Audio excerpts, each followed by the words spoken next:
Rotate your device.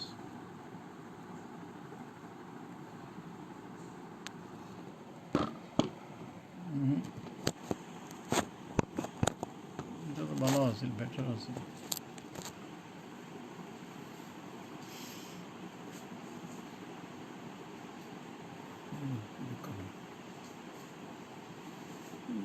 ওই লাইটটা দাও।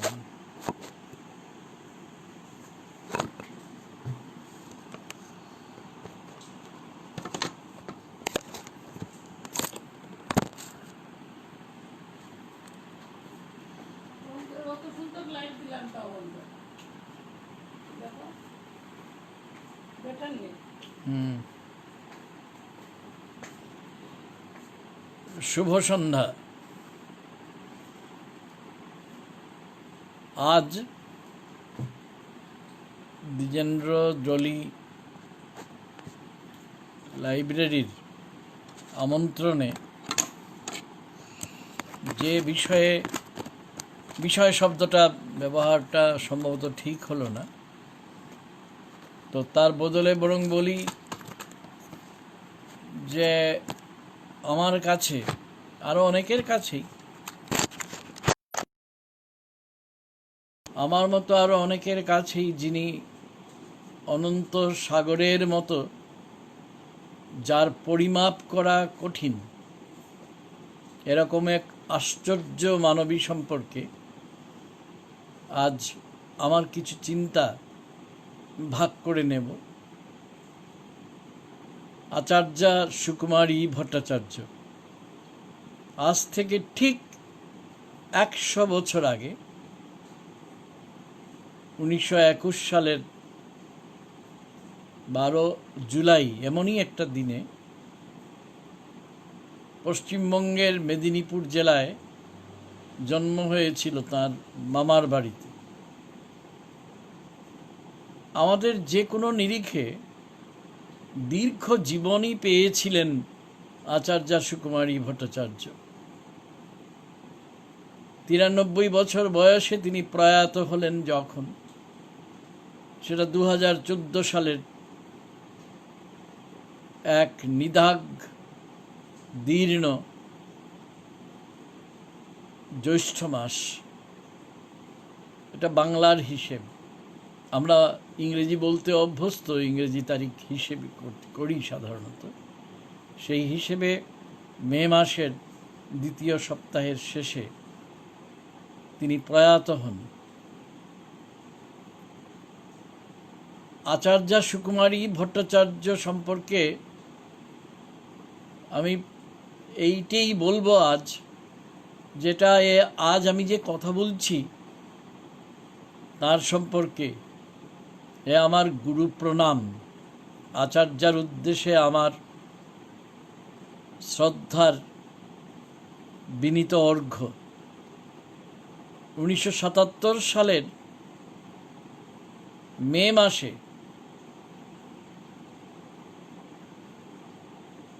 তার সঙ্গে আমার পরিচয়। এর আগে তার নাম শুনেছিলাম,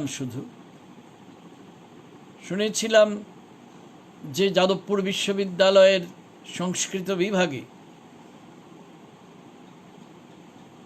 একেবারেই ব্যতিক্রমী এক মানুষ, এক অধ্যাপিকা সুকুমারী ভট্টাচার্য। আমি গৌহাটি বিশ্ববিদ্যালয় থেকে এর আগে স্নাতকোত্তর বাংলা সাহিত্য, তার আগে অবশ্যই সংস্কৃত এবং আলাদাভাবে বাংলা ভাষাতত্ত্ব, এই 3টে বিষয়ে আমি স্নাতকোত্তরে উত্তীর্ণ হই এবং হয়ে ঠিক করি যে এবার একটু গবেষণা করা যেতে পারে।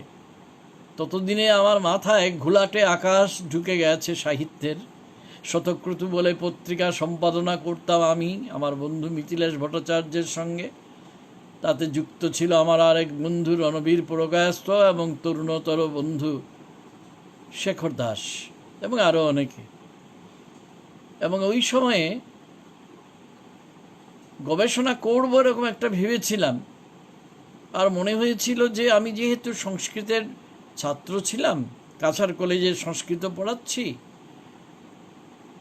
দীর্ঘদিনই পড়িয়েছি, তো এমন একটা বিষয় যদি ভেবে নেওয়া যায় যার মধ্যে একটা তুলনামূলক সাহিত্য সম্পর্কে আমার একটা যথেষ্ট আকর্ষণ ছিল, যে তুলনামূলক সাহিত্যের বিষয় হয় এবং আমার সংস্কৃত পড়াও কাজে লাগে, এবং অবশ্যই যে বাংলা আমার মাতৃভাষা, সেই বাংলার পক্ষেও তা সক্রিয় হয়, এরকম ভেবেচিন্তে গেছিলাম। আর যেহেতু আমি মাইকেল মধুসূদন দত্তের সত্যিকারেরই অর্থে আমি তার ভক্ত এক পাঠক, আমার মনে হয়েছিল এমন একটা কিছু করি যার মধ্যে মাইকেল মধুসূদন দত্ত অবশ্যই থাকেন। এর বেশি কিছু ভাবিনি তখন। তারপর গেলাম আমাদের কাছাড় কলেজে, যখন গ্রীষ্মাবকাশ হলো, সালটা 1977। আমি তখন ট্রেনে চেপে যেতে হতো, সে অনেক দীর্ঘ কাহিনী, আজকে বলার সময় নেই, অবকাশও হয়তো নেই। তো সেইখানে গিয়েছি গ্রীষ্মাবকাশে, এবং গিয়ে তার কাছে যে আমি যাব, আমার সূত্রটা কি, একটা কিছু লাগে তো। তো আমাদের শিলচরের এক কৃতবিদ্য ব্যক্তি, আজকে আমার কথাগুলো যারা শুনছেন তাদের মধ্যে কেউ কেউ হয়তো কেন নিশ্চয়ই চিনতে পারেন। তার পৈতৃক বাড়ি ছিল আমাদের নরসিংটোলায়, শিলচরে। তার বাবাও বিখ্যাত লোক ছিলেন, আমি যার কথা বলছি অসীম কৃষ্ণ দত্ত, যাদবপুর বিশ্ববিদ্যালয়ের ডিনও হয়েছিলেন। এছাড়া নানা কীর্তি ছিল তার, ইতিহাসের মূলত অধ্যাপক।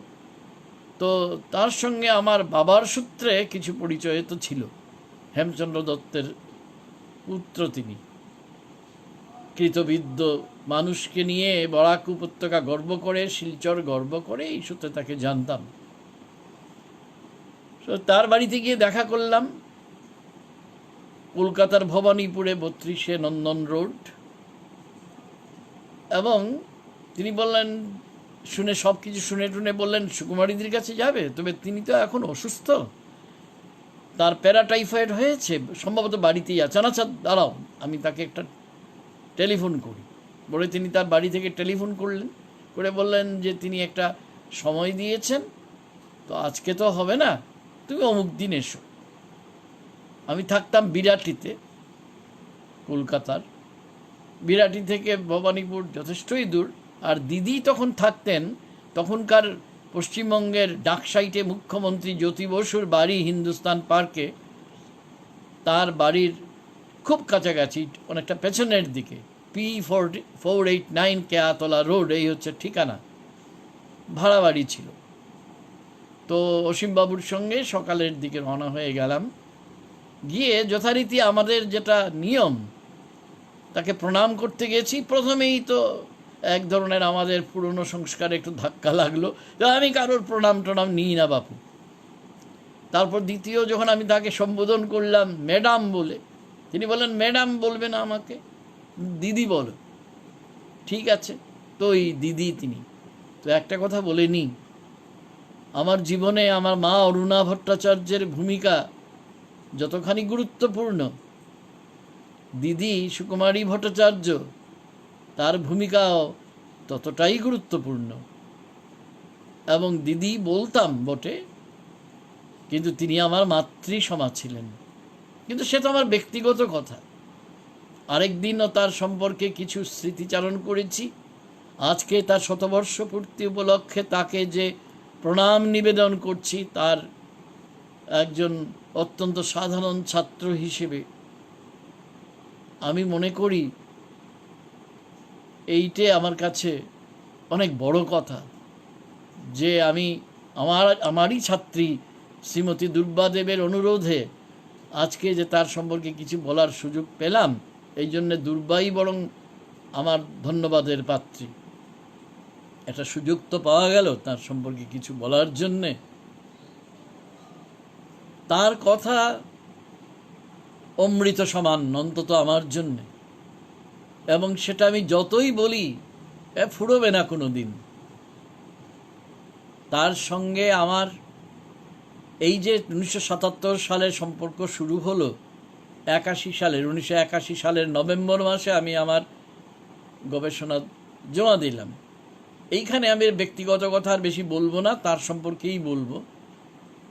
যতটুকু বলবো এখন তাকে বুঝতে সাহায্য করবে। তো তার সঙ্গে প্রথম আলোচনায় গিয়ে আমি বললাম, তুমি কী বিষয়ে কাজ করবে? আমি বললাম, আমি এলোমেলোভাবে বললাম যে আমি এই ভেবেছি। তখন তিনি বললেন, ও তুমি মহাকাব্য ভালোবাসো? বলে, আমি মধুসূদনকেই বোধহয় বেশি ভালোবাসি, মহাকাব্য হ্যাঁ নিশ্চয়ই মহাকাব্য ভালোবাসি। বলে যে না, ভালোবাসাকে অতিক্রম করে যেতে হবে তোমার গবেষণার জন্য। ভালোবাসা ভালোবাসার জায়গায় থাকুক, কিন্তু তুমি তোমার নৈর্ব্যক্তিক দৃষ্টিকোণটাকে তুমি বিকশিত করো। বলে ঠিক আছে দিদি। ওই বিষয়ে ঠিক হলো যে 19 শতকের বাংলা মহাকাব্যে সংস্কৃত মহাকাব্যের প্রভাব। পরে ইংরেজিতে সেটা দ্য ইন্ডিয়ান এপিক ট্র্যাডিশন নামে আর একটা কিছু পরিবর্তিত হয়ে দিল্লির একটি প্রকাশনা বের করেছে, আর কলকাতায় প্রথম প্রমা প্রকাশনী থেকে বেরিয়েছিল। পরে বঙ্গীয় সাহিত্য সংসদ তার একটা দ্বিতীয় পরিমার্জিত সংস্করণ বের করেছে। সেটা কথা নয়, কথা হচ্ছে এইটে আমার শিক্ষার তখন অনেক বাকি ছিল। তো দিদি বললেন যে তোমাকে তো শিলচর থেকে আসতে হবে, কিন্তু আমার সঙ্গে তো নিয়মিত যোগাযোগ তুমি কিভাবে রাখবে? চিঠিতে তো সব কিছু হয় না। আমি আসবো দিদি, আমি বড় ছুটি আমার পুজোর সময় আছে। বলে যে তুমি আমার সঙ্গে কথা বললে, কিন্তু এই কথাটা কিন্তু শেষ হলো না। তুমি বাড়িতে গিয়ে এইখানে, অর্থাৎ তুমি বিরাটিতে গিয়ে তুমি 7 দিনের মধ্যে তুমি কি করতে চাইছো, মানে প্রকল্প, সেটা একটু আমাকে পাঠাও তো। এই আমার ঠিকানাটা নাও তো, তোমাকে কিন্তু এইটাই পাঠাতে। মানে আমি বুঝলাম এটা আমার প্রথম পরীক্ষা তার কাছে। তো এই যে তার কাছে প্রথম পরীক্ষা, সেটা উতরে গেলাম অবশ্যই। তারপরে যে নভেম্বর মাসে আমি যখন পুজোর ছুটিটার একটু বেশি থাকতে হলো, কারণ যাদবপুর বিশ্ববিদ্যালয় বন্ধ ছিল, তো দিদিকে দেখিয়ে টেকিয়ে, দিদি আর সাধারণত ছুটির সময় বাইরে যেতেন। দিল্লিতে তার মেয়ে, একমাত্র সন্তান, ইতিহাসের নামজাদা অধ্যাপিকা তনিকা সরকার। তনিকা আর আমি একই সালে জন্মেছি, এই জন্য দিদির পরে জেনেছি দিদির কাছ থেকে। আর তার জামাইও বিখ্যাত, তার বেয়াই তো বিখ্যাতই, অধ্যাপক সুশোভন সরকার, বাংলার রেনেসাঁস সম্পর্কে বই আছে, আরও অনেক বিষয় নিয়ে আছে। আর সুমিত সরকার, তার জামাই, আধুনিক ইতিহাসের এক বড় বিশেষজ্ঞ। তো এগুলো আমি পড়ে জেনেছি। আমি যে কথাটা বলবার, যে আমাকে তো কাজ দিয়েছেন তিনি মহাকাব্য নিয়ে কথা বলতে, আমি শিখলাম। আমি তিনটে বিষয় এমএ হয়ে গেছি, কিন্তু তিনি আমি বুঝিয়ে দিলেন, আসলে কিচ্ছু বলে টলে নয়, তার কাজের মধ্য দিয়ে আমি বুঝে গেলাম যে আমি আসলে একটা গোষ্পদের মতো, আর তিনি আমাকে, আমার কাছে সমুদ্র সদৃশ হয়ে উঠলেন, আর আমাকে পাড়ি দিতে হবে একটি বড় সাগর। সেই সাগর হচ্ছে মহাকাব্য। কীরকম তার পড়াশোনা আমি খুব সংক্ষেপে বলছি, কারণ এইটে সংক্ষেপে হলেও তাতে বোঝা যাবে যে সুকুমারী ভট্টাচার্য কি ছিলেন। আমাকে প্রথমেই তিনি বুঝিয়ে দিলেন যে মহাকাব্য তো তুমি পড়বে, তো তুমি সংস্কৃত মহাকাব্য সবগুলো পড়বে, রামায়ণ মহাভারত তো পড়বেই, আর আলংকারিক মহাকাব্য বলে যেগুলো প্রসিদ্ধ আছে, অর্থাৎ অশ্বঘোষের বুদ্ধচরিত থেকে কালিদাস হয়ে ইত্যাদি ইত্যাদি, এমনি নাম করার দরকার নেই এই মুহূর্তে। এমনকি সাধারণত যেটা আমার হয়তো না পড়লেও হতো, পরে বুঝলাম, পরে খুব লাভ হয়েছে, ঐতিহাসিক মহাকাব্য সংস্কৃততে কিছু আছে যেগুলো তুমি একটু খুঁজতে হবে, এগুলো এমনি পাওয়া যায় না। আর রামায়ণ মহাভারত তুমি টিকাভাষ্য সহ পড়বে। কিন্তু এইখানেই কথাটা শেষ হলো না। তিনি বললেন যে প্রতীচ্যের মহাকাব্য, ইলিয়াড, ওডিসি, এগুলো কি তুমি জানো? আমি বললাম জানি বলতে এইগুলো পড়েছি দিদি, অনুবাদে পড়েছি। না, অনুবাদে কাজ হবে না, তুমি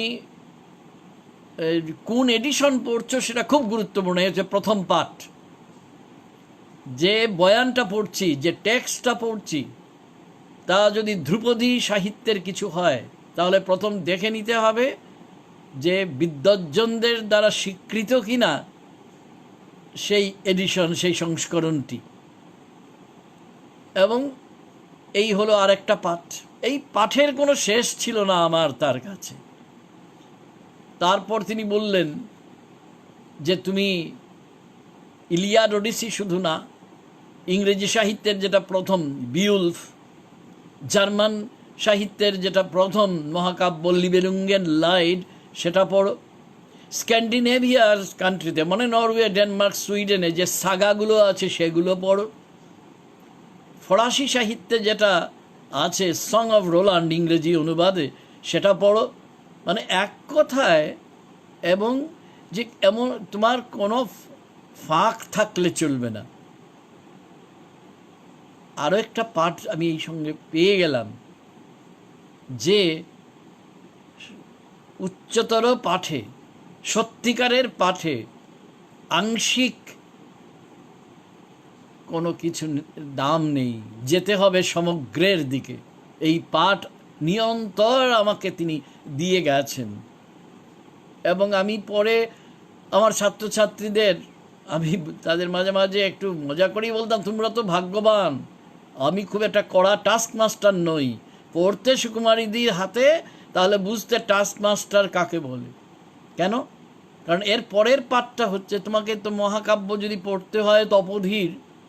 আরেকটা কথা বলি, আমার নামের যে তপোধীর, আমি থাকি তো একটা উপভাষা অঞ্চলে, আমার নামের উচ্চারণটা কীরকম হবে সেটা আমার নিজের কানেই হয়তো স্পষ্ট ছিল না। দিদি এত সুন্দর করে ডাকতেন, আমার নিজের নামটাকে আমার ভালোবাসতে হয়েছিল। মনে হয়েছিল যে বাহ, তপোধীর, এইরকমভাবে তিনি বলতেন। দীর্ঘ ইকার উচ্চারণ, ওকার উচ্চারণ সব ঠিক জায়গা মতো, মহাপ্রাণ বর্ণ ঠিক মতো। যাই হোক, এটা বলার কথা না। তিনি বললেন যে তুমি প্রাচীন প্রত্নতত্ত্ব পড়ো, মানে ওল্ড মাইথোলজি পড়ো, কম্প্যারেটিভ মিথোলজি, তুলনামূলক প্রত্নতত্ত্ব পড়ো, প্রাচীন ইতিহাস পড়ো, এবং যেটা বলবার মতো কথা, যে তুমি নৃতত্ত্ব পড়ো তো বাপু, সাংস্কৃতিক নৃতত্ত্ব, কালচারাল অ্যানথ্রোপোলজি। আমার মনে আছে আমি প্রথমটা একটু বেশি রেগেই গিয়েছিলাম, কি কাণ্ড, এত সব পড়তে হবে কেন? খুব রাগ হয়েছিল। দূর চাই, একবার ভেবেও ছিলাম যাব না, এই বড় পরিশ্রম করতে বলেন বলে। অনেকে হয়তো কেউ কেউ ভাবতে পারে না পড়ে বলে দিলেই তো হলো। না, আমি কখনো নিজে ছাত্র হিসেবে অত অমনোযোগী ছিলাম না, সেটা বলতে পারতাম না, কারণ আমি কাকে ফাঁকি দিতাম। দ্বিতীয়ত আরেকটা বড় সমস্যা ছিল, শুধু পড়ে নিয়েছি দিদি বললে হবে না। তিনি ঠিক বাচ্চাদের মতো করে পড়া ধরতেন তা না, তিনি বলতেন একটু চমৎকার করে বলতেন, আচ্ছা তুমি যে বইটা পড়লে তোমার মনে কোনো প্রশ্ন জাগেনি? বলো তো তোমার মনে কি কি প্রশ্ন জেগেছে, বা কোনো সংশয় জেগেছে কিনা। তো যদি না পড়া থাকে আমি তার সঙ্গে কথা বলবো কি নিয়ে। সুতরাং কিভাবে পড়া উচিত পড়লেই তো হলো না, কিভাবে পড়তে হয় তা জানতে হয়। পরে আমি আমার শ্রেণীকক্ষে আমার ছাত্রছাত্রীদের বলেছি। আমার ধারণা যে আমার কথাটা তারা বেশিরভাগই এক কান দিয়ে ঢুকিয়েছে আর এক কান দিয়ে বের করে দিয়েছে। আমি পারিনি অন্তত দিদি সম্পর্কে, সুকুমারী ভট্টাচার্য সম্পর্কে সেটা করতে। তারপরে তো যত দিন গেল, কি হয়, আমি আরেকদিন বলেও ছিলাম যে ৭৭ সালে গেছি তার কাছে নভেম্বরে, মানে গেছি মে মাসে, নভেম্বর থেকে কাজ শুরু, ৮১ নভেম্বরে জমা দিলাম, আর ৮২ অক্টোবরের মধ্যে আমার যেটা মৌখিক পরীক্ষা সেটা হয়ে গেল। আর ২৪শে ডিসেম্বর তখন, এখন কি হয় জানি না, এখন তো সবই এলোমেলো, যাদবপুর বিশ্ববিদ্যালয়ে একটা এই তারিখটা একেবারে হবেই, সেদিন আমি ডিগ্রি পেয়েছিলাম। তো ডিগ্রি পাওয়ার পর তিনি আমার হঠাৎ কি হলো, সব কেটে গেল। কেউ কি শুনতে পাচ্ছেন?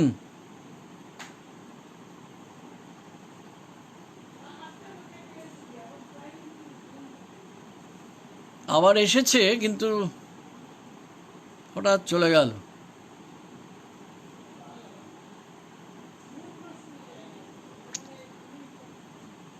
এই দুর্বাকে জিজ্ঞেস করো তো কি করব।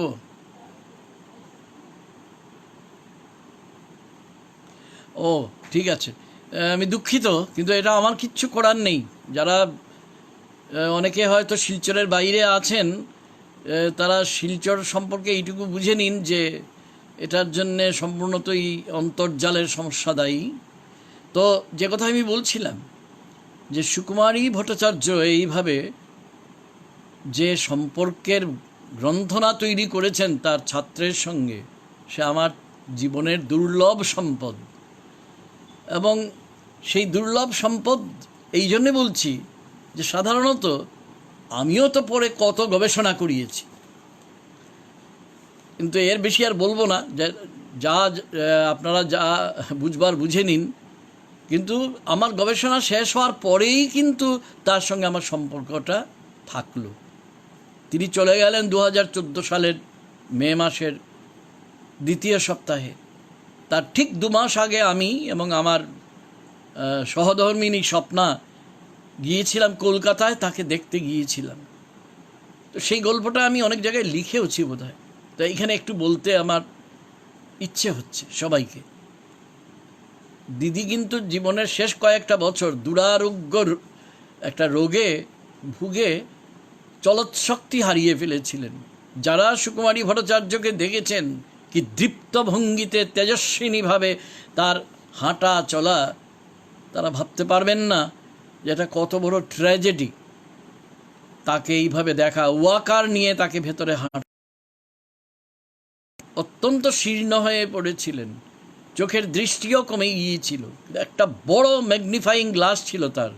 আমি আর স্বপ্না গিয়ে দেখি যে তিনি ওই ম্যাগনিফাইং গ্লাস দিয়ে ঝুঁকে পড়াশোনা করছেন, এবং চিরাচরিত অভ্যাস অনুযায়ী তার সঙ্গে নোট বই থাকে, এবং খুব কাঁপা কাঁপা অক্ষরে তিনি কি তার মনে হচ্ছে লিখছেন। আমি গিয়ে দেখি, সামনে গিয়ে রাজশেখর বসুর মহাভারত। ওই সময় তার সঙ্গে আমি এবং স্বপ্না একেবারে তার পাশে দুদিকে দুটি চেয়ারে বসে তার সঙ্গে কথা বলছিলাম, না হলে তিনি ভালো করে শুনতেও পাচ্ছিলেন না। আমার মন ব্যথায় পূর্ণ হয়ে গিয়েছিল যে কি দিদিকে কিভাবে দেখছি। সারা জীবন ধরে, বিশেষ করে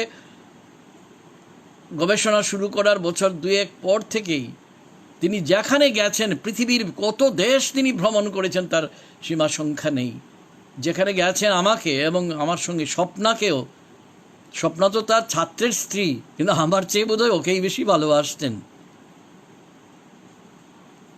সে যাই হোক, আমাদের চিঠি দিতেন। তার প্রয়াণের পরে আফিফ ফুয়াদ সম্পাদিত কলকাতার দিবারাত্রির কাব্য পত্রিকায় সেই সব চিঠির বেশ কিছু আমি ছাপিয়েছিলাম।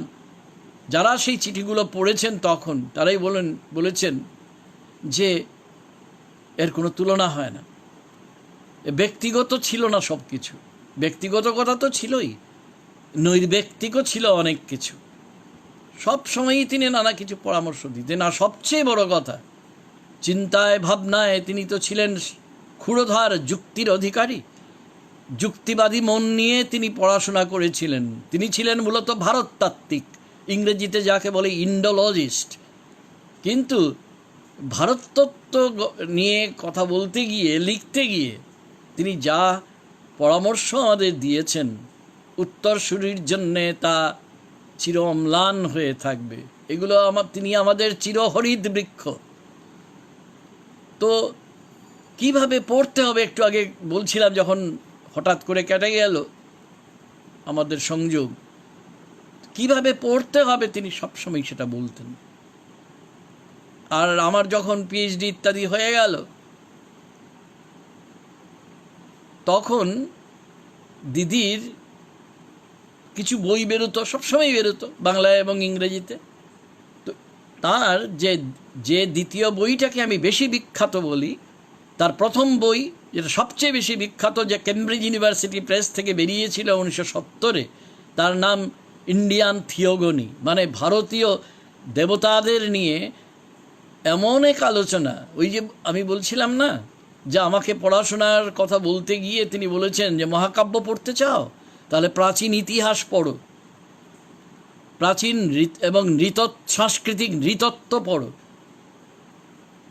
পাশাপাশি তার সঙ্গে তোমাকে নন্দন তত্ত্বও পড়তে হবে। পরবর্তীকালে যে আমি নন্দন তত্ত্ব নিয়ে নিজে ব্যক্তিগতভাবে কিছু কাজ করেছি, সেও তার জন্যেই।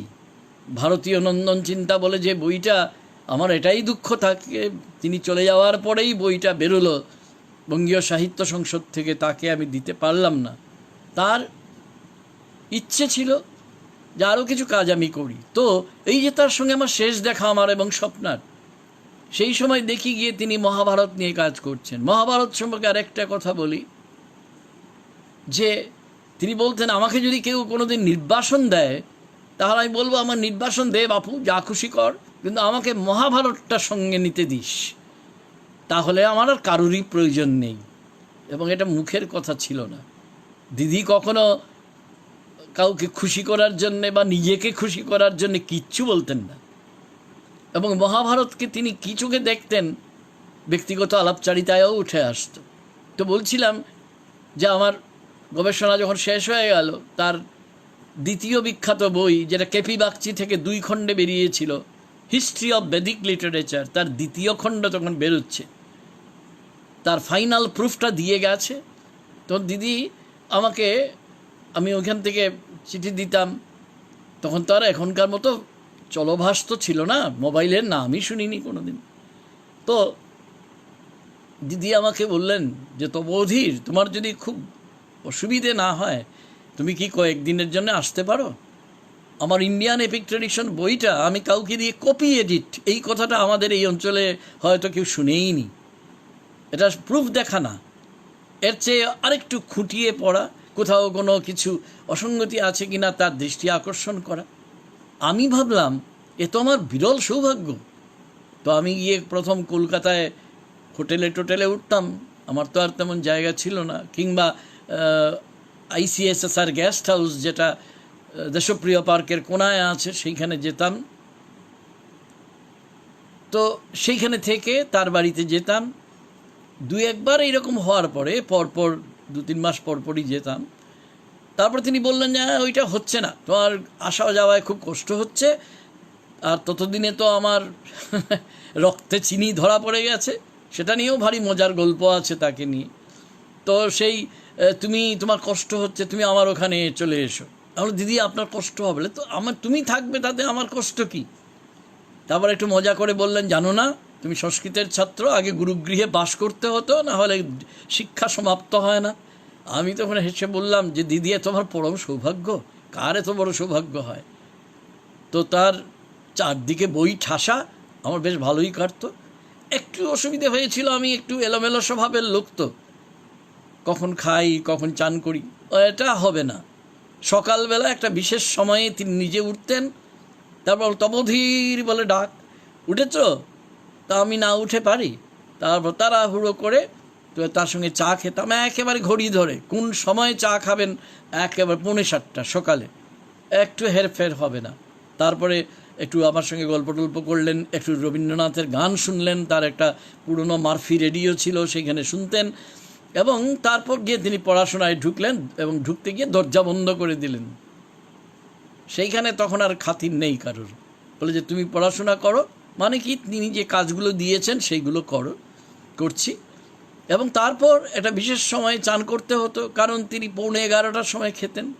তো ভাত তো খেতে বসেছি, সাধারণত কী হয়, মামাসিরা কী করেন, ইস বাবা তুই একদমই খাচ্ছিস না, শুকিয়ে যাবি, অমুক হবি তমুক হবি, তো আরেকটু ভাত নে, ওই সব হবে না।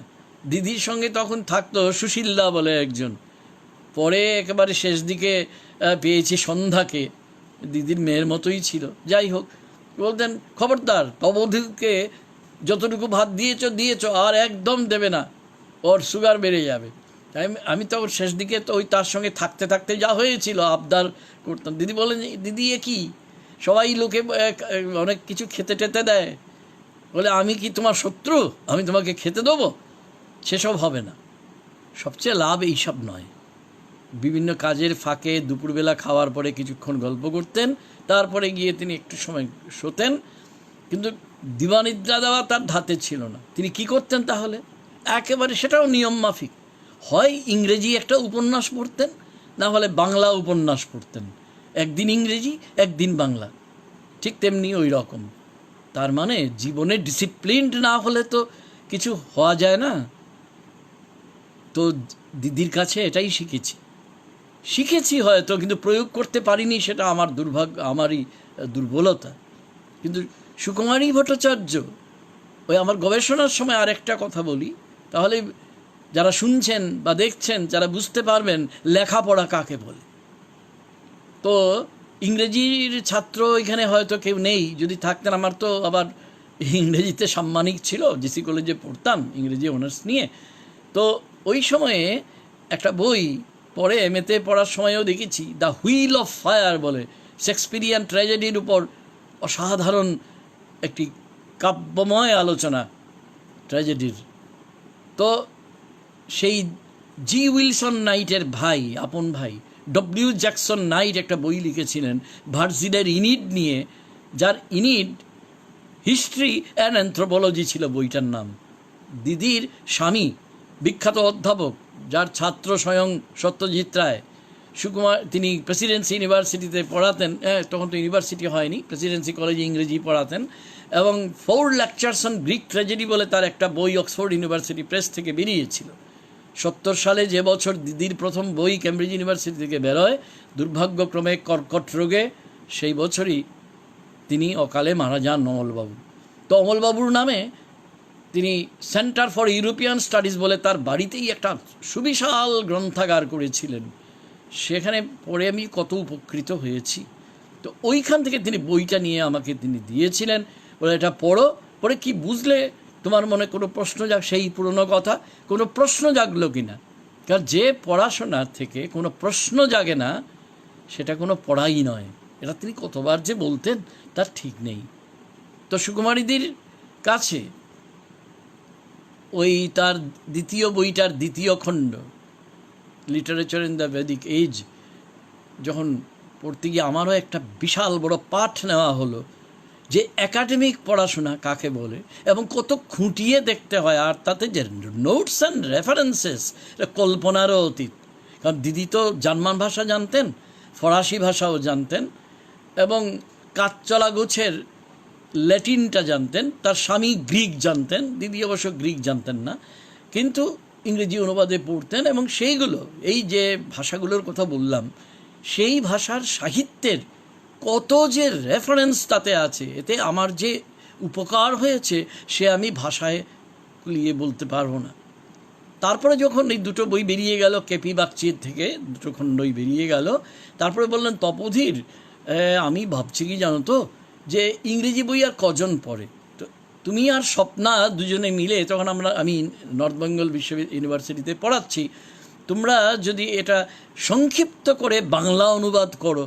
বলে দিদি সে তো আমাদের পরম সৌভাগ্য, দিন আমাদের এই কাজটা দিন, আমরা কৃতজ্ঞ থাকবো আপনার কাছে। বলে যে না না, কী যে বলো, কৃতজ্ঞতার কি আছে, বরং এত পরিশ্রম তোমরা করবে। বলে হ্যাঁ করবো দিদি, শেখার জন্যে করবো। আমার এবং স্বপ্নার 6 মাস লেগেছিল উত্তরবঙ্গ বিশ্ববিদ্যালয়ে এই অনুবাদটা করতে, এবং পরে পশ্চিমবঙ্গ রাজ্য পুস্তক পর্ষদ থেকে সেটা বেরিয়েও ছিল। তো এটাও এক ধরনের পাঠ, গুরু তো এইভাবেই পাঠ দেন না।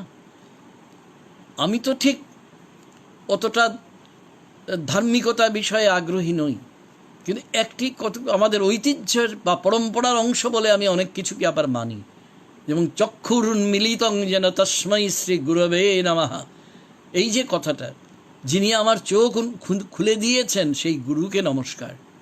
তাই আজ আমি আভূমিতল অবনত হয়ে আমার গুরু, আমার শিক্ষাগুরু, আমার আচার্যা, আমার জীবন পথের পথপ্রদর্শক সুকুমারী ভট্টাচার্যকে আমার প্রণাম জানাচ্ছি। এটাই বলবো, রবীন্দ্রনাথের একটি বিখ্যাত গানের পংক্তি ব্যবহার করে, নিবিড় ঘন আধারে জ্বলিছে ধ্রুবতারা। তিনি সেই ধ্রুবতারা আমার জীবনে, আরও অনেকেরই জীবনে, স্বপ্নারও জীবনে। তো তারপরে ওই যে তার বাড়িতে যাওয়ার একটা সুযোগ পেয়ে গেলাম। এরপর বেরোলো তার নিয়তিবাদ নিয়ে সেই বিখ্যাত বইটা, নিয়তিবাদ উদ্ভব বিকাশ। এটা প্রথম বেরিয়েছিল ইংরেজিতে, ফ্যাটালিজম ইন এনশিয়েন্ট ইন্ডিয়া। তো এই ফাইনাল প্রুফ দেখার সময় তিনি আবার আমাকে ডাক পাঠালেন যে এবার আর তোমার বাইরে থাকতে হবে না আগের মতো, এবার তুমি চলে এসো। তো ওই সময় কয়েকবার স্বপ্নাও আমার সঙ্গে গেছে। সব ব্যাংকে কাজ করতো, কিন্তু ব্যাংকের ছুটি নিয়ে খুব একটা কোনোদিনই সে ব্যস্ত ছিল না। আমরা দুজনে মিলেই কাজ করতাম, দুজনে মিলেই পড়তে ভালোবাসতাম। আর সবচেয়ে বড় লাভ ছিল এটাই যে স্বপ্ন যাওয়াতে তিনি তার ব্যক্তিগত জীবনের এমন সব গল্প করতেন, সাধারণত আমিও অন্তত আমার ছাত্রছাত্রীদের অতটা ব্যক্তিগত কথা বলতে পারবো না, আমার বাঁধবে কোথাও। কিন্তু তিনি বলতেন বড় মজা করে বলতেন। অমল ভট্টাচার্যের সঙ্গে তার প্রথম সাক্ষাৎ আজকে মনে হলে কেমন যেন লাগে। এবং অমল ভট্টাচার্য কীভাবে তাদের মানে তার ভালোবাসার কথাটা জানালেন, তিনি কিভাবে গ্রহণ করলেন। আসলে সম্পর্ক তো এইরকমই হবে না, সূর্যালোকের মতো যেদিকে যাবে সব ঝলসে দেবে না, স্পষ্ট করে দেবে। সুকুমারী ভট্টাচার্য তো আমার সেই দর্পণ, আমার এবং স্বপ্নারও। এবং স্বপ্না থাকায় তিনি যেটা তার সারা জীবনের, যারা তার আনন্দ পুরস্কার পাওয়াটা কোনো বড় কথা নয়, কিন্তু আনন্দ পুরস্কার পেয়েছিলেন তিনি যে বইটার জন্যে, সেই প্রাচীন ভারত সমাজ ও সাহিত্য, সেখানে যারাই পড়েছেন, এটা আমি আমার অনেক ছাত্রছাত্রীকে বলেছি, তারা পড়েছে কিনা আমি জানি না। তো সেইখানে মেয়েদের সম্পর্কে আমাদের এই পিতৃতান্ত্রিক সমাজ যে অন্যায় অবিচার করে চলেছে, এখনও করছে শূদ্রদের প্রতি, নিয়তির নাম দিয়ে, আরও অনেক কিছুর নাম দিয়ে, ধর্মতন্ত্রের নাম নিয়ে, এর বিরুদ্ধে তিনি ছিলেন এক প্রতিবাদী আলোকবর্তিকা, কিংবা বলা উচিত তিনি ছিলেন এই ব্যাপারে একেবারে বর্ষাফলকের মতো তীক্ষ্ণ। তো ওই সময়ে এমন সব গল্প তিনি করতেন, নানা কথা, সবটাই যে পড়াশোনার কথা তা হয়তো নয়, জীবনের গল্প বলতেন। এই জীবনের গল্প কে বলে, কজন শিক্ষক বলে? আমি একটা কথা বলি, আমি জানি এখানে কেউ আছেন আমার ছাত্রছাত্রীদের মধ্যেই যারা পেশা হচ্ছে শিক্ষকতা, তাদের যদি খুব হয় আমি নাচার, তবু আমি বলবো আমি একটা ভাগ কিন্তু করি। টিচার বলতে যে কেউ শিক্ষক, সত্যিকারের শিক্ষক হয়, আর কেউ শুধু শিক্ষাজীবী হয়, শিক্ষাটা তার জীবিকা, এর বেশি কিছু না। সুকুমারীদি ছিলেন সত্যিকারের অর্থে শিক্ষিকা। ওই যে বললাম, গুরু সবাই হয় না, শিক্ষক হলেও গুরু সবাই হতে পারে না। চক্ষুরুন্মিলিতং যেন, সেই যেহেতু তিনি মহিলা তাই জয়া, শ্লোকে এরকম নেই, আমি একটু পাল্টে নিলাম, সেই মানুষটি হচ্ছেন সুকুমারী ভট্টাচার্য। তো নিয়তিবাদ যখন বাংলাটা বেরোলো, উদ্ভব বিকাশ, তখনও গেলাম। তারপরে উত্তরবঙ্গ বিশ্ববিদ্যালয় থেকে যখন আসাম বিশ্ববিদ্যালয়ে চলে এলাম, এইটাই আমার সবচেয়ে বড় ক্ষতি হলো। আর আগের মতো সেইভাবে তার ওখানে যাওয়া যায় না, গেছি কিন্তু দুদিনের বেশি কখনোই থাকতে পারিনি, অনেক দূরত্বের জন্যেও বটে। তো ওই সময় তার আরেকটা বই বেরিয়েছিল, বুদ্ধিস্ট হাইব্রিড সংস্কৃত লিটারেচার। মিশ্র সংস্কৃততে বৌদ্ধ ভাষার, বৌদ্ধ ধর্মের যারা অনুসারী তারা বেশ কিছু বই লিখেছিলেন। তো তিনি তো শুধু বইয়ের আলোচনার জন্য বই করেন না, তিনি দেখেন তার সমাজতত্ত্ব, তিনি দেখেন তার নৃতত্ত্ব, তিনি দেখেন তিনি যে কোথায় তা আলাদা। সুকুমারী ভট্টাচার্য নিজে ছিলেন স্বাতন্ত্র্যদীপ্ত, ডিফারেন্ট। আমি একটু দেরিদার অর্থ ব্যবহার করছি, কিন্তু আমি কথাটা বাড়াবো না ইচ্ছে করেই। তো এই যে স্বাতন্ত্র্যদীপ্ত, এই যে শিক্ষাব্রতী সত্যিকারের শিক্ষিকা সুকুমারী ভট্টাচার্য, আমি কত বড় সৌভাগ্য করলে তার ছাত্র হওয়া যায় তা আমি জানি না। কিন্তু ব্যক্তিগত কথা এসে যাচ্ছে, বলেছিলাম ব্যক্তিগত কথা বলবো না, কিন্তু ব্যক্তি এবং এগিয়ে মিশে যাচ্ছে। তার মনে পড়ে যাচ্ছে নানা কথা। আমি যখন উত্তরবঙ্গ বিশ্ববিদ্যালয়ে, সেখানকার নিয়ম অনুযায়ী আমি একবার বিভাগীয় প্রধানও হয়েছিলাম 2 বছরের, ওখানে আমাদের মতো 3 বছরের না, 2 বছরের। ওই সময় একটা জাতীয় স্তরের একটা আলোচনা চক্র হয়, সেখানে অধ্যাপক পবিত্র সরকার এসেছিলেন, এবং অধ্যাপিকা সুকুমারী ভট্টাচার্য গিয়েছিলেন। তো যাওয়ার পরে তাকে আমি আর স্বপ্না আরও দুদিন আমাদের সঙ্গে রেখেছিলাম, মানে অনুরোধ করেছিলাম, তিনি অনুগ্রহ করে থেকেও ছিলেন। এবং তখন তিনি বললেন যে স্বপ্না বলল, চলুন না দিদি, আপনি এসেছেন, একটু আমরা দার্জিলিংটা ঘুরে আসি। তো দার্জিলিংয়ে গিয়েছিলাম। দার্জিলিংয়ে গিয়ে তিনি আমাকে একটা ছাপানো যা পাওয়া যায় আর কি, একটা কাঞ্চনজঙ্ঘার একটা ফটো উপহার দিয়েছিলেন, যেটা আমার শোয়ার ঘরে এখনও আছে, সেদিকে তাকালেই তার কথা মনে পড়ে। তো সেখানকার একটা কথা বলি। তো আমরা ঘুরছি, আর ওই লালকুঠিতে তখন কিন্তু ঘিসিংয়ের, সুভাষ ঘিসিংয়ের সময়, খুব পাহারা টাহারা ইত্যাদি, ভারী চমৎকার বাগান, তার মধ্যে ফুল ফুটেছে কত রকমের। তো এর মধ্যে এত গোলাপ ফুল, তো ওটা দেখে দিদির খুব পছন্দ হয়েছে। তো দিদি আমাকে না স্বপ্নাকে যেন বললেন যে কি একটা নেব। তারপরে এদিক ওদিক তাকালেন একেবারে বাচ্চাদের মতো, তার ভেতরে যে একজন শিশু লুকিয়ে আছে কে জানতো। তারপর তিনি একটা চট করে একটা সুন্দর লাল গোলাপ পেরে নিয়ে, তারপর চাদর ছিল তো, শীতের জায়গা তো, তিনি চাদরের মধ্যে লুকিয়ে নিলেন। তারপর স্বপ্নাকে একটুখানি মিষ্টি হেসে বললেন, একটি মেয়ে, হুবহু মনে আছে কথাটা, একটি মেয়ে যদি বুকে করে একটি গোলাপ ফুল নিয়ে যায় তাতে কার কি ক্ষতি। আমার মনে হচ্ছে হাসিও পাচ্ছে, আবার কোথায় যেন একটা অশ্রু নদীর সুদূর পারে একটা ঘাটও দেখতে পাচ্ছি। তো তাকে নিয়ে এসেছিলাম এইখানে, আসাম বিশ্ববিদ্যালয়েও তিনি এসেছিলেন, এবং আমার অসম্পূর্ণ বাড়িতে তিনি একটি রাত্রি ছিলেন। আমার বিরল সৌভাগ্য, পবিত্র হয়ে গেছে আমার বাসভবন, এইটুকুই বলবো। তো এরপরে তিনি আরও প্রচুর বই লিখেছেন। এবার তার বই সম্পর্কে কিছু বলি, কারণ এটাই তো তার আসল পরিচয়। সুকুমারী ভট্টাচার্য কি? একজন আপোষহীন মানুষ। অনেকেই আমরা হয়তো জানি না যে তিনি এক অসাধারণ ছাত্রী ছিলেন। কিন্তু আরেকটা কথা জানাই, তিনি কিন্তু মহাকবি মাইকেল মধুসূদন দত্তের প্রপৌত্রের দিকে কি একটা সম্পর্কে তিনি সম্পর্কিত, এবং বোঝাই যাচ্ছে মধুসূদন দত্তের সম্পর্ক, যেহেতু তিনি খ্রিস্টান। তো তার বিয়ের সময় এটা নিয়ে কিছু সমস্যা হয়েছিল, এইগুলোও তিনি খোলাখুলি বলেছিলেন আমাদের। তো এই খ্রিস্টান হওয়ার জন্যে তিনি বেদ নিয়ে পড়তে চাইছিলেন, সংস্কৃত, কলকাতা বিশ্ববিদ্যালয়ে। ভাবা যায় এটা? বেশি দিন আগের কথা তো নয়। তাকে পড়তে দেওয়া হয়নি যে খ্রিস্টানকে আমরা সংস্কৃত পড়াবো না, বেদ পড়াবো না। তারপর তিনি পড়ে নিজে পড়েছিলেন, আর সংস্কৃতের বদলে ইংরেজিতে পড়েছিলেন, গিয়ে খুব ভালো ফল করেছিলেন। আর সেই ইংরেজিতেই তিনি প্রথম অধ্যাপনা করেন কলকাতার একটি বিখ্যাত মহিলা কলেজে, ব্রেমন কলেজে। সেইখানে বেশ কয়েক বছর, প্রায় 9 বছর পড়ানোর পরে তিনি যাদবপুর বিশ্ববিদ্যালয়ে প্রথম যান তুলনামূলক সাহিত্য তত্ত্ব বিভাগে। সেখানে 1 বছর থাকার পরে সংস্কৃত বিভাগে চলে আসেন, এবং সংস্কৃত বিভাগ থেকেই তিনি শেষে অবসর গ্রহণ করেন। পৃথিবীর কত বিশ্ববিদ্যালয়ে যে তিনি বক্তৃতা দিয়েছেন, ঘুরে বেড়ানোর জন্য তিনি কোথাও যাননি।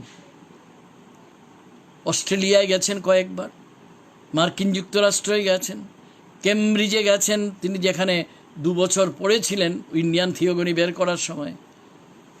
সেটা ছাড়া সেখানে পড়াতেও গেছেন লন্ডনের কলেজে ওই ভারততত্ত্ব বিষয়ে। জার্মানিতে গেছেন কয়েকবার তিনি, অস্ট্রেলিয়াতে গেছেন কয়েকবার, মিশরে গেছেন, এবং পোল্যান্ডে গেছিলেন।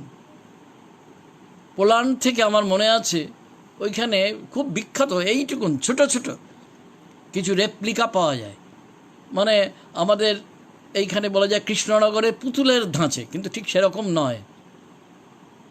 তো আমার জন্য এটা নিয়ে এসেছিলেন। কতটা মুক্ত মনের ছিলেন, এটা গল্প বলবো। একবার কোথায়, প্যারিসে তিনি 1 বছর ছিলেন পুরো, কারণ ফরাসি জানেন তো। প্যারিসে 1 বছর ছিলেন, এবং ওইখানে পড়াশোনা করেই তিনি ওই হাইব্রিড বুদ্ধিস্ট সংস্কৃত লিটারেচার বইটা যে সেটার কাজকর্ম তিনি ওইখানে বসে শেষ করেছিলেন। কারণ অনেক কিছু আছে যেগুলো আমাদের ওখানে পাওয়া যায় না, মূল ফরাসি ভাষার বই, যেগুলো তিনি পড়তে পারেন। ফরাসি জানেন তো, পড়তে পারেন। তো আমি ওই সময়ে তিনি একবার আমার জন্যে, অনেক সবার জন্য এনেছেন, আমার জন্য একটা বিদেশি 1 প্যাকেট সিগারেট নিয়ে এসেছেন। দিয়ে আমাকে পরে দেখা করতে গেছি, বলেছেন যে আমি জানি তুমি খাও, নিয়ে যাও। তাকে খেয়ে বুঝাবে যে আমি খাই না, আমি সিগারেট খাই না, আমার দুর্ভাগ্যক্রমে এত ভালো অভ্যাসটা হয়নি। কখনো শখ করে 2-1 বার হয়তো ফুটু দিয়েছি, কিন্তু সেটাকে খাওয়া বলে না। তখন আমি আর কি করব, আমি এসে কাকে, আমার খুব আত্মীয়কে একজন খায়, তাকে বোধহয় দিয়ে দিয়েছিলাম। আমি তো লজ্জায় মরে যাই, কারণ এগুলো তো আমরা অভ্যস্ত নই না এইভাবে শিক্ষকের কাছ থেকে এটা করে। তো সুকুমারী ভট্টাচার্য আরেকটা জিনিস বলি, যে পড়তে কি হবে বললাম না, পড়া শিখতে হয়। আর পড়া শিখতে গেলে তিনি বলেন যে সবসময় স্মৃতির উপর নির্ভর করো না তপোধীর। অনেক কিছু ইচ্ছে করলেও তুমি মনে রাখতে পারবে না। সবচেয়ে ভালো হয় যে তোমার যখন যেটা মনে হয়, হয়তো কিছু কাজে লাগবে বা হয়তো লাগতেও না পারে, কিন্তু তুমি লিখে রাখবে। আমি তার অধম ছাত্র, আমি তার কথা মানতে পারিনি। আমার এই নিজেকে আর এইভাবে সংহত করে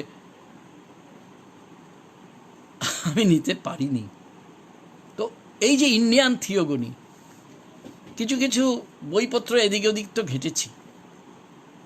তো সেই জন্যে আমি এটা দাবি নিশ্চিতভাবে করতে পারি যে ভারতীয় দেবতত্ত্ব নিয়ে এত আধুনিক মনস্ক তার নিদর্শন হিসেবে এত চমৎকার বই আমি খুব বেশি পড়িনি। আমি যখন খুব প্রশংসা করতাম, দিদি এইসব কথা খুব পাত্তা দেয়, আমার কি ভুল হয়েছে ধরো, আর কি বলেন দিদি, আমি কে আপনার ভুল ধরার। তখন তিনি আরও 2-1টা গল্প শুনিয়ে দিতেন, হয় মহাভারত থেকে, কি অন্য পুরাণ থেকে, কি কিছু থেকে। বলেছেন না, মাঝে মাঝে গুরুকেও সংশোধন করতে হয়। আমি বললাম আমি পারছি না দিদি, আমি পারবো না, এইরকম কথা আর কি, অন্তরঙ্গ কথাবার্তা। তো তিনি তখন বলেছিলেন যে তোমার যখন এতই এই বইটা ভালো লেগেছে, একটা কাজ করো তো, যদি সময় পাও। বলে কি দিদি? যে পুরাণিক থিওগনি একটা বই পড়ো, এই আর একটা কাজ। দিদিকে বলেছিলাম হ্যাঁ করব, করিনি। বাংলা সাহিত্যের দিকে এতটাই আকৃষ্ট হলাম, করা হলো না। কিন্তু আজ বুঝি যে করতে পারলে উপকারটা তো আমারই হতো। এছাড়া তিনি ওই যে শেষ দেখা দেখতে গিয়েছিলাম সেই 2014 সেই মার্চে, কে জানতো এটাই শেষ দেখা। তো যাই হোক, মহাভারত পড়ছিলেন তো, বিশেষ করে এই রকম কথা ভালো করে আসছে না। তিনি বলেছিলেন মহাভারতের সেই পর্ব, এর আগেও তার সঙ্গে আমার কথা হয়েছে, মহাভারতের 4টে পর্বকে তিনি খুব গুরুত্ব দিতেন। স্ত্রী পর্ব, শান্তি পর্ব, অনুশাসন পর্ব এবং মুসল পর্ব। বলে এই 4টে পর্ব নিয়ে তুমি একটু কাজ করো তো। আমি কিছু নোটস করে রেখেছি, বোধহয় আমি আর করে যেতে পারলাম না, তুমি নোটগুলো তুমি সন্ধ্যাকে বলো, ও এসে তোমাকে দেবে। কিন্তু দিদি চলে যাওয়ার পরে আমি শিলচরে যেতেই পারলাম না। আর আরেকটা কথা, জীবনে যা বিশ্বাস করতেন তাই তো করতেন তিনি তার দেহ দান করে গিয়েছিলেন, কারণ তিনি কোনো রকম আনুষ্ঠানিক কোনো কিছুতে বিশ্বাস করতেন না। তিনি চার্বাকপন্থী ছিলেন না, যে বলবেন যে ভস্মীভূতস্য দেহস্য পুনরাগমনঙ্কুত, যে দেহ পুড়ে যায় তা তো আর ফিরে আসে না। কিন্তু বিশ্বাসটা ওই রকমই ছিল, বস্তুবাদী মানুষ ছিলেন তো, দেহ তিনি দান করে গেছিলেন। তো সুকুমারী ভট্টাচার্য এই যে মানুষটি, একবার মানুষটির কাছে আসছি, একবার তার কীর্তির কাছে আসছি। পুরনো কথাটাই বলতে ইচ্ছে করে, তোমার কীর্তির চেয়ে তুমি যে মহৎ, এতে কোনো সন্দেহ নেই। তার খুব প্রিয় ছিল মহাভারতের একটি বিখ্যাত কথা, সম্ভবত এটা আমি বহু জায়গাতেই বলেছি, লিখেওছি। মহাভারতে ভীষ্ম যুধিষ্ঠিরকে এই উপদেশটা দিয়েছিলেন, নহি মনুষ্যাৎ শ্রেষ্ঠতরং হি কিঞ্চিৎ, মানুষের চেয়ে শ্রেষ্ঠতর আর কিছু নেই এই দুনিয়ায়। এই জন্যে তিনি জাতপাতে বিশ্বাস করতেন না, এই জন্যে তিনি ধর্মীয় বিবাদে তো বিশ্বাস করতেনই না। মানুষকে মানুষ ছাড়া অন্য কিছু ভাবতে তিনি প্রস্তুতি ছিলেন না কোনো দিন, আর যা ভাবতেন সেটা আচরণে করে দেখাতেন। আমি বহু প্রমাণ দেখেছি, বলতে গেলে রাত ফুরিয়ে যাবে, কিন্তু কথা শেষ হবে না। তো রবীন্দ্রনাথের আরেকটি কবিতা তার খুব প্রিয় ছিল, চিঠিতেও তিনি দিয়েছেন। দিবারাত্রি কাব্যতে যে তার কয়েকটি চিঠি আমি ছাপিয়েছি, তার মধ্যে সেটাও আছে, যেখানে তার এই কবিতাটা তিনি উদ্ধৃত করছেন, আমি ব্রাত্য, আমি মন্ত্রহীন। এই কথাটা বলতে তিনি খুব ভালোবাসতেন, গর্বের সঙ্গে বলতেন যে আমি খ্রিস্টানও নই, আমি নামে ভট্টাচার্য বটে, কিন্তু আমি সেই অর্থে কোনো কট্টর রক্ষণশীল হিন্দুও নই, আমি একজন মানুষ, এবং এটাই আমার শেষ পরিচয়, আমি ব্রাত্য, আমি মন্ত্রহীন। তার প্রিয় ছিলেন শেলি, প্রিয় ছিলেন ওয়ার্ডসওয়ার্থ। কত কবিতা যে তিনি মুখস্থ বলতেন, তার ইয়ত্তা নেই। এবং সেইখানে তিনি এমন কবিতাগুলো শোনাতেন যার মধ্যে নন্দনের সঙ্গে সঙ্গে সামাজিক আদর্শের একটা বড় ব্যাপার ছিল। দিদির কাছ থেকে এই পাঠই নিয়েছি, যে কোনো পাঠই ভাবাদর্শের পাঠ। Any reading is ideological reading. বেশিরভাগই আমরা না বুঝে পড়ি, তো না বুঝে পড়ার চেয়ে বুঝে পড়াই তো ভালো। দিদি তো এটাই শিখিয়েছেন, যে কোনো পড়াই ভাবাদর্শের পড়া। আর ভাবাদর্শ যখন বলি, তখন একটা কাউন্টার আইডিওলজি তৈরি হয়েই যায় আমাদের এই পুরা সমাজে। এই কাউন্টার আইডিওলজি, আমি যেটাকে বাংলা করে বলি, বহু জায়গায় যারা আমার লেখাটাকে কখনো ভুলেও পড়ে দেখেছেন তারা জানেন আমি প্রতিভাবাদর্শ কথাটা ব্যবহার করি। মানে কাউন্টার আইডিওলজি, যেটা ভাবাদর্শকে নস্যাৎ করতে চায়, তার বিরুদ্ধেও একটা লড়াই থাকে। সুকুমারী ভট্টাচার্য এক লড়াকু যোদ্ধা। ফ্রেডরিক জেমসনের কথা যখন আমি কিছু কিছু সাহিত্য তত্ত্বের নিয়ে কাজ করতে শুরু করলাম, তাকে তো বই দিতাম। তুই বলেন যে তুমি এই কাজগুলো করছো, ঠিক আছে, ভারতীয় নন্দনতাত্ত্বিকদের ভুলো না। আমি তো একটু আগে বললামই একটা বই আমি করেছি, কিন্তু সেটা নিশ্চয়ই যথেষ্ট নয়, আরও অনেক কাজ করার আছে। এক সময়ে একদিন তাকে আমি ওই ফ্রেডরিক জেমসনের কথাটা বলি, বলে যে হ্যাঁ, তার লেখা আমি দু একটা প্রবন্ধ পড়েছি, পুরোটা পড়িনি। বলে দিদি, তিনি বলতেন, লিখতেন, তার বিখ্যাত কথাও আছে অনেক, যে সাংস্কৃতিক রাজনীতি একটা আছে। বলেছে ঠিক বলেছে, সাংস্কৃতিক একটা রাজনীতি আছে যেটা তোমার মগজ ধুলাই করে দেয়। আর বিশেষ করে সমাজ যখন, রাষ্ট্র যখন খুব বিপন্ন হয়, তখন ওই মগজ ধুলাইয়ের আয়োজনটা সবচেয়ে বেশি হয়। আমি এইটুকুই বলতে চাই, গত 6 বছর ধরে দিদির এই কথাটা আমি বারবারই স্মরণ করি, যে হ্যাঁ, মগজ ধুলাইয়ের আয়োজন হয়। তখন কি করতে হয় সেও দিদি বলে গেছেন কতবার। মহাভারতে তিনি বলছেন যে দেখো কি আশ্চর্য, যে ভীমকে আমরা জানি গোয়ার গোবিন্দ, লড়াই করতে ভালোবাসে আর খেতে খুব ভালোবাসে। কারণ জানো তো তপোধীর, তুমি সংস্কৃত পড়েছ, বৃকোদর তার নাম, খেতে খুব ভালোবাসে।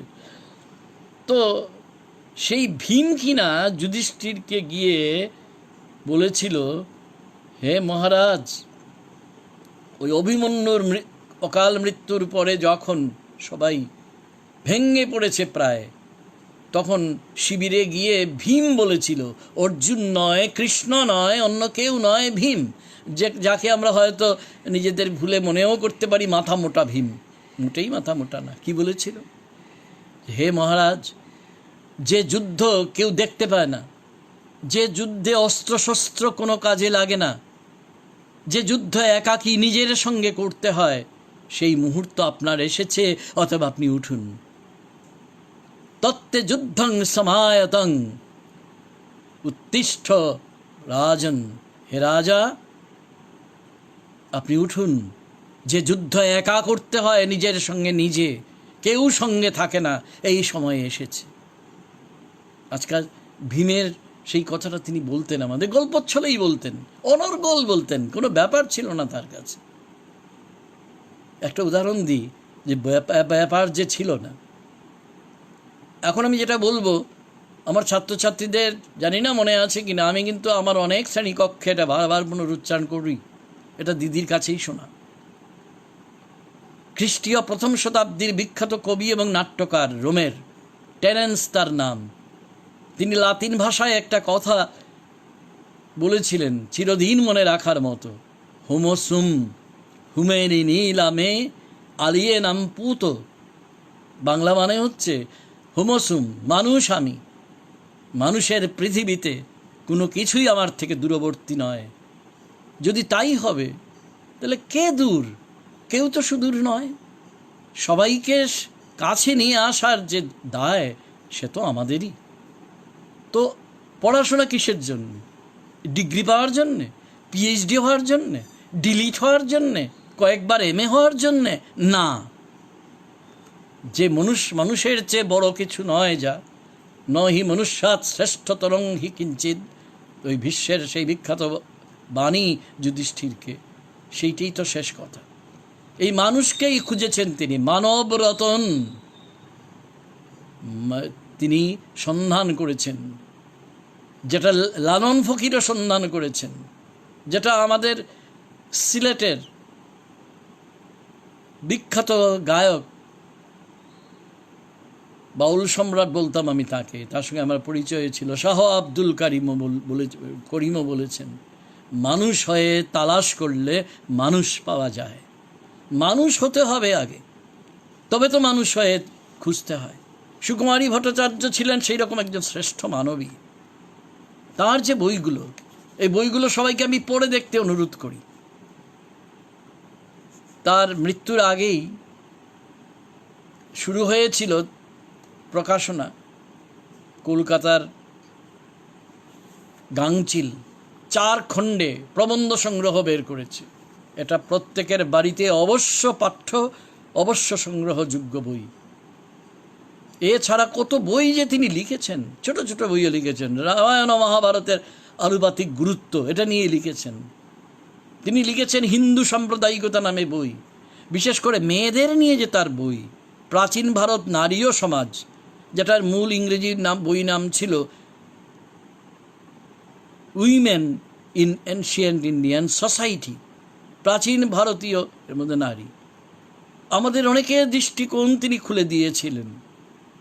তসলিমা নাসরিনকে তিনি প্রভাবিত করেছিলেন, যদিও তিনি সেটা ঋণ স্বীকার না করে নির্বাচিত কলামে সেটা ছাপিয়ে দিয়েছিলেন, সেটা অন্য গল্প। কিন্তু সুকুমারী ভট্টাচার্য তিনি মেয়েদের, তিনি একটা কথা বলতে ভালোবাসতেন, স্বপ্নাকেও বলতেন, খুব আমাকেও বলতেন, যে দেখেছো আমাদের বাংলা ভাষা একটা শব্দ আছে মেয়ে মানুষ, এটার মধ্যে যে তাচ্ছিল্য আছে, এটা মেয়েদের এটা প্রতিবাদ করা উচিত, যেন সে আগে মেয়ে তারপরে মানুষ। কিন্তু আমরা যখন ছেলেদের সম্পর্কে বলি, দেখো তো কি প্রশ্রয়ের সঙ্গে বলি, ছেলে মানুষ মানে প্রশ্রয় থাকে, মানে অনেক বাচ্চামো করছে, একটু নানা রকম ঝামেলা করছে বটে, একটু রসিকতাও করে থাকতে পারে, কিন্তু ছেলে তো ওর 7 খুন মাপ। কিন্তু একটা অনেক গল্পও করতেন তিনি, জীবনের সঙ্গে মিলিয়ে তো তার পড়াশোনা, যে একটা মেয়ের 7 খুন কি একটা খুনই মাপ হয় না। এই জন্যে তিনি বলেছিলেন যে আজকে আমাদের মেয়েদের আমাদের রুখে দাঁড়াতে হবে। নারী চেতনা বলতে আমরা অনেকেই হয়তো পাঠ নিই। আমার আসাম বিশ্ববিদ্যালয় বাংলা বিভাগে এটা নিয়ে প্রচুর কাজকর্ম হয়েছে। কাজকর্ম হওয়া এক জিনিস, আর ব্যক্তিগত জীবনে আচরণ করা, ব্যক্তিত্ব অর্জন করা সে অন্য জিনিস। সুকুমারী ভট্টাচার্য এই ব্যক্তিত্ব শুধু নিজে অর্জন করেননি, তার আশেপাশে যারা আছে তাদেরও তিনি অর্জন করতে তিনি পরামর্শ দিয়েছিলেন, প্রেরণা দিয়েছিলেন। এই প্রেরণার কি কোনো শেষ আছে? শেষ নেই। সুকুমারী ভট্টাচার্য সম্পর্কে আমি যে কথাই বলি না কেন, যত কথাই বলি না কেন, সেটা কখনো শেষ হতে পারে না, সে শুধু আরম্ভ হয়ে মাত্র হতে পারে। আমি তার 2-1টি কথা আমি তার একটু পড়ে শোনাচ্ছি সবার সুবিধের জন্য। এটা তিনি আজকের ভারতবর্ষ সম্পর্কে, চিরদিনের ভারতবর্ষ সম্পর্কে একটা উদ্দীপক বাক্য হিসেবে কাজ করতে পারে। তিনি বলেছিলেন যে আমাদের সর্বদাই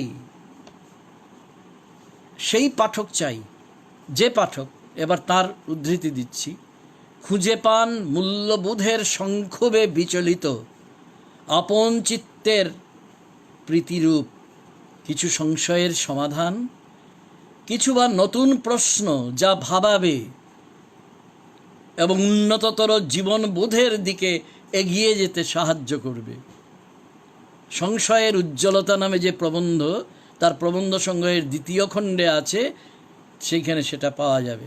এরপরে কি কথা থাকে? কোনো কথা থাকে না, বরং আরেকবার উচ্চারণ করতে হয় সেই রবীন্দ্রনাথের সেই গানটির পংক্তি, নিবিড় ঘন আধারে জ্বলিছে ধ্রুবতারা, যে ধ্রুবতারার নাম অনির্বাণ আলোক দীপ্তি সম্পন্ন সুকুমারী ভট্টাচার্য। তার একটা বই 1998 সালে বেরিয়েছিল, বাংলা বই, বেদের যুগে ক্ষুধা ও খাদ্য। আমাদের কারোর ধারণা আছে যে প্রাচীন ভারত মানেই বোধহয় সোনার ভারত। না, সেই সময়ে যে অনেক মানুষ, মুশকিল হচ্ছে কি আমরা কানে হাত না দিয়ে চিলের পেছনে দৌড়াই। আমরা কেউ, বেদ তো বাংলা অনুবাদেও আছে, তাদের সম্পর্কে কিছু কিছু, বেশিরভাগই অবশ্য প্রচলিত ধরনের ধাঁচের লেখা, তার বাইরেও তো বই আছে, কিন্তু আমরা কেউ খুলেও একটা বইয়ের পাতাও উল্টাই না।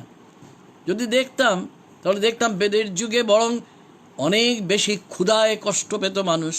ক্ষুধায় কষ্ট পেয়ে একজন ব্রাহ্মণ, সুকুমারীদের বইতে পাবেন, একদম উদ্ধৃতি দিয়ে আছে কোন জায়গায় আছে ওটা, ক্ষুধার জ্বালায় কুকুরের নাড়ি ভুড়ি, মাংসও পাচ্ছে না, কুকুরের নাড়ি ভুড়ি সে কোনো রকমে রান্না করে খাচ্ছে, কারণ তখন কোথাও অন্ন নেই। তাহলে ক্ষুধায় ক্লান্তিতে ক্ষয়ে ক্ষয়ে আমাদের যে কৃষককুল, আমাদের যে শ্রমিকেরা আজকে যে দলে দলে আত্মহত্যা করছে, সেটা তো নতুন কথা কিছু নয়। সে প্রাচীন ভারত থেকে একই ব্যাপার চলছে। যাদের হাতে সম্পদ আছে তারাই সেটাকে করায়ত্ত করে রাখে, তাকে পাহারা দেওয়ার জন্য সব ব্যবস্থা করে, কারোর সঙ্গে সেটা ভাগ করে নেয় না। রবীন্দ্রনাথ বৃথাই বলেছিলেন ভাগ করে খেতে হবে সকলের সাথে অন্ন পান। এটা আমরা কেউ মানি না, কেউ বিশ্বাসও করি না হয়তো। আমাদের নিয়তিবাদ বলে যে বইটার কথা আমি বললাম, এটা নিয়ে আলোচনা করতে গেলে আর একটা বই দরকার, তো সেটা সময় তো এই মুহূর্তে পাচ্ছি না, কিন্তু এটা সবাইকে আমি পরে দেখতে অনুরোধ করব। ইংরেজি যদি না পাওয়া যায়, বাংলা বই তো আছে, নিয়তিবাদ উদ্ভব ও ক্রমবিকাশ। তিনি একটা কথা বলতেন, এই যে কর্মফল, এটা এমন একটা আবিষ্কার সমাজের উঁচুতলার মানুষদের নিচুতলার মানুষদের দাবিয়ে রাখার জন্যে। কেন তিনি বলছেন এটা পরে দেখতে হবে, ব্যাখ্যা করা যায়, আমি করতে পারি, কিন্তু এটার সেই সময় হয়তো হবে না। আমি বরং অন্য আরেকটা জায়গায় যাই, যেটা তৈত্তিরীয় সংহিতায় আছে।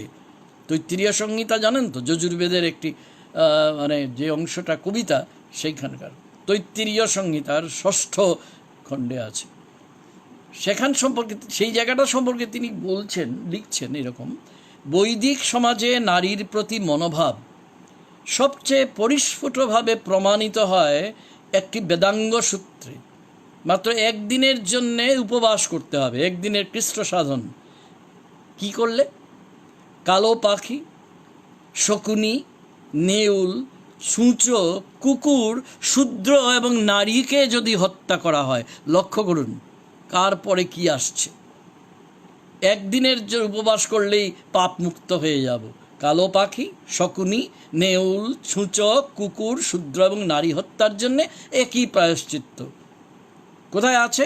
আপস্তম্ভ ধর্মসূত্র বলে যে বইটা, এটা প্রবন্ধ নয়, না হলে আমি বলতাম।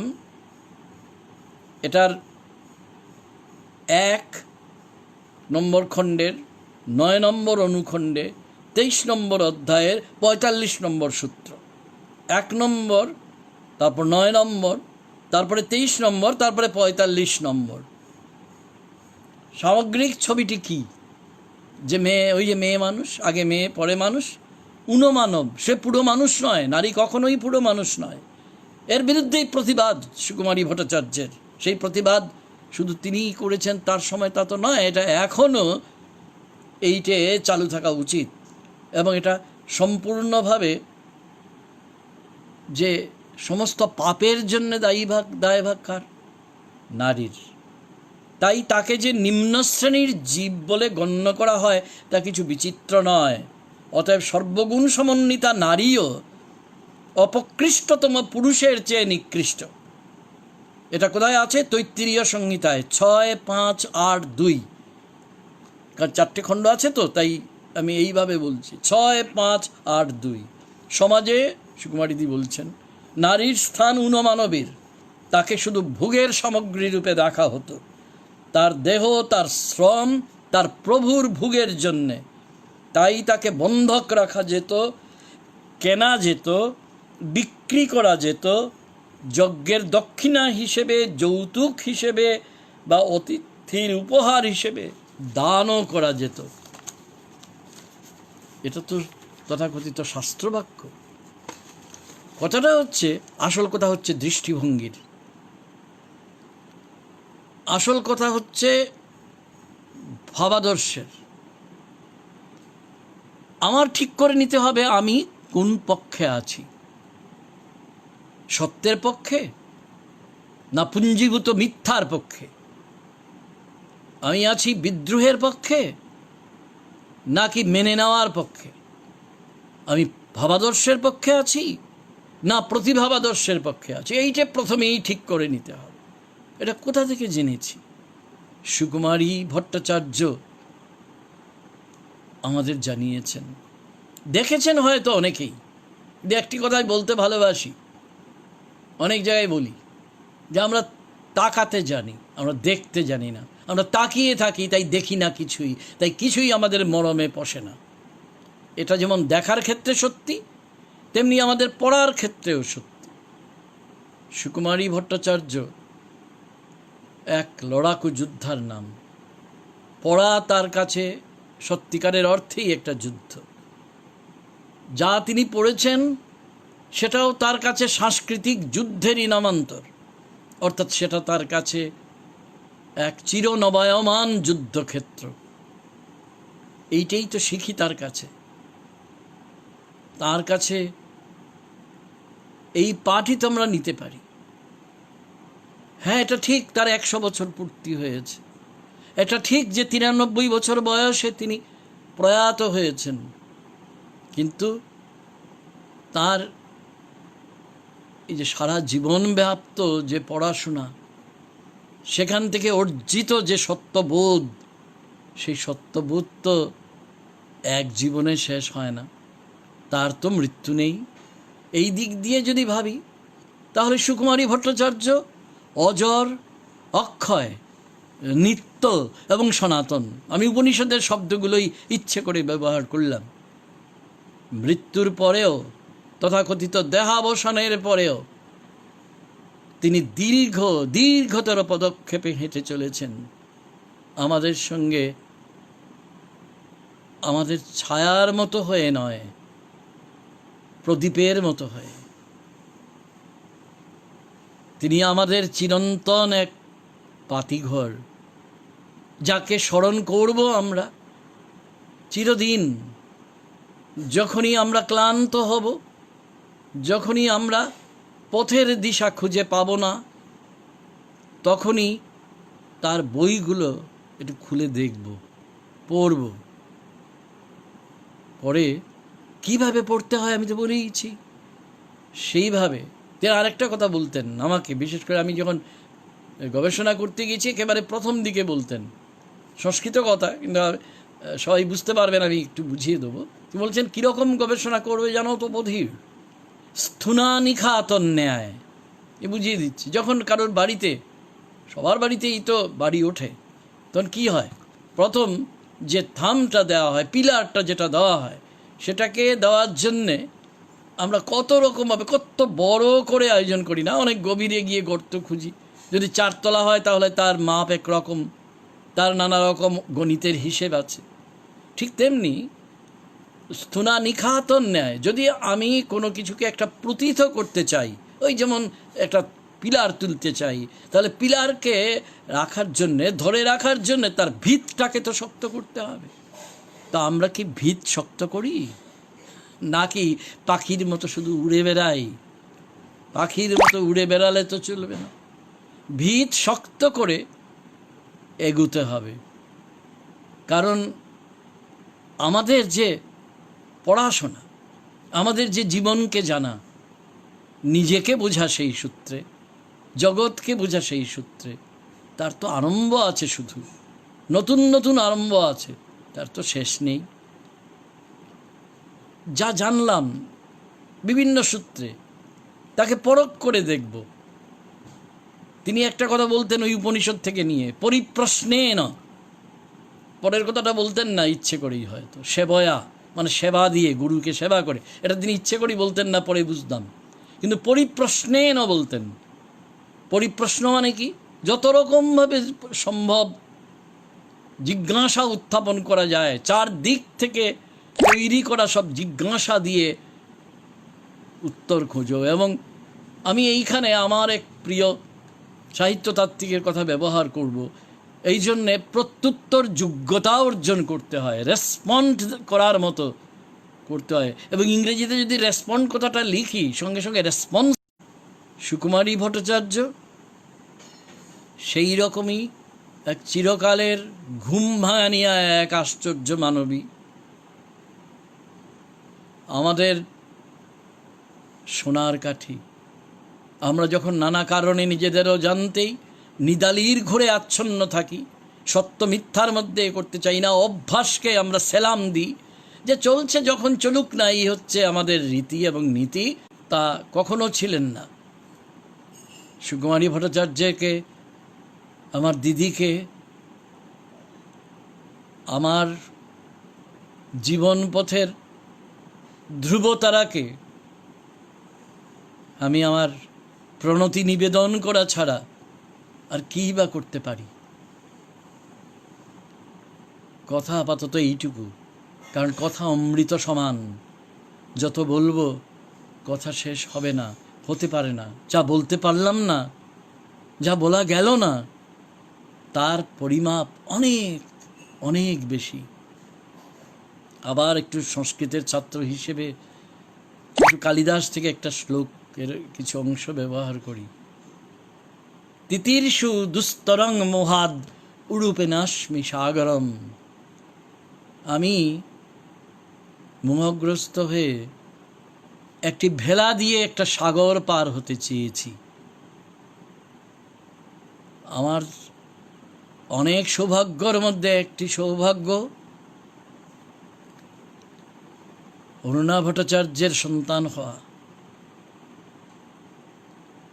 আর একটি সৌভাগ্য সুকুমারী ভট্টাচার্যের অত্যন্ত নগণ্য এক ছাত্র হিসেবে 1977 থেকে 2014 পর্যন্ত এক মেয়ে থেকে আরেক মেয়ে, তার কাছাকাছি তার মহিরুহের ছায়ায় কিছুদিন আমি আশ্রয়ে পেয়েছিলাম, সেইটুকু মনে রাখা। তিনি আছেন, তিনি ছিলেন। অতীতকালের ক্রিয়াপদ আমি ব্যবহার করতে পারবো না তার সম্পর্কে। তিনি আছেন, তিনি থাকবেন। আমি তো এটা বলতে পারি না, কারণ তিনি এটা বিশ্বাস করতেন না, আমি এটা বলতে পারি না আপনি যেখানেই আছুন আমার প্রণাম গ্রহণ করুন, না, সেটা বলার কোনো মানে হয় না। আমি আমার নিজেকেই শুধু বলছি যে আমি যেন তার ছাত্র হওয়ার প্রত্যুত্তর যোগ্যতা অর্জন করার তো এখনও অনেক কিছু বাকি আছে, তা যেন আমি অর্জন করি। আমাকেই কিছু কথা বলার একটা অবকাশ দেওয়ার জন্যে আমার এক ছাত্রী, পরে সহকর্মী, কিন্তু এই পরিচয়টা আমি বলছি না, আমার ছাত্রী দুর্বা দেবকে এবং তার সহযোগীদের আমি ধন্যবাদ জানালাম। শুভরাত্রি সবাইকে।